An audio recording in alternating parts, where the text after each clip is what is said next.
Hi guys, Su from So ఇదొక cinema title నేమో. కన్నడలో జూలై 25కి రిలీజ్ అయ్యి హిట్ అయిన ఈ సినిమా ఆగస్ట్ 8న తెలుగు డబ్బింగ్లో రిలీజ్ అవుతుంది. సినిమా ట్రైలర్ చూశానమాట. విలేజ్లో జరిగేటువంటి స్టోరీ, లవ్ స్టోరీ ఉంటుంది. అండ్ విలేజ్లో జరిగేటువంటి సీన్స్ కానీ, ఇక్కడ ఉన్నటువంటి వాళ్ళు ఒక్క చోట గుమిగూడడం కానీ, ఇదంతా చూస్తుంటే ఇది న్యాచురల్ ఫిల్మ్ అనిపిస్తుంది. ట్రైలర్ చూస్తుంటే ఇది ఒక మలయాళం సినిమా ట్రైలర్ చూస్తున్న ఫీలింగ్ కలిగి నాకు. మలయాళం ఫిల్మ్ కూడా అంతే, అక్కడ ఉన్నటువంటి వాళ్ళని ఎక్కువగా చూపిస్తుంటారు. సో అందరూ ఒక దగ్గర ఉండడం, పబ్లిక్, అదంతా నాకు న్యాచురల్ అనిపించింది. ఇది ఒక విలేజ్ లో జరిగేటువంటి స్టోరీ కాబట్టి ఆ ఫీల్ అయితే కలిగింది అన్నమాట నాకు. సో బాగుంది ట్రైలర్. అంటే బాగుందంటే మరీ హైలైట్ అని చెప్పట్లేదు, ఓకే పర్వాలేదు అనిపించింది నాకు. కన్నడలో హిట్ అయింది కాబట్టి తెలుగులో ఏ రేంజ్ హిట్ అవుతుందో చూడాలి.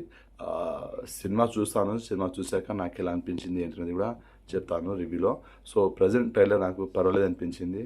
మీరు ఈ వీడియో చూసే టైంకి సో ఫ్రమ్ సో మూవీని చూసినట్టయితే సినిమా మీకు ఎలా అనిపించింది ఏంటి అనేది డెఫినెట్గా కామెంట్ చేయండి. వీడియో నచ్చితే లైక్ చేయండి, షేర్ చేయండి, ఛానల్ని సబ్స్క్రైబ్ చేసుకోండి. ట్రైలర్ నాకైతే పర్వాలేదు అనిపించింది. ఇది విలేజ్లో జరిగేటువంటి స్టోరీ కాబట్టి సో ఫన్, మెయిన్గా కామెడీ అయితే ఉంటుంది. సో కామెడీని మనం ఎక్స్పెక్ట్ చేయొచ్చు. సో ఈ సినిమా ఆగస్ట్ 8న మన తెలుగులో రిలీజ్ అవుతుంది.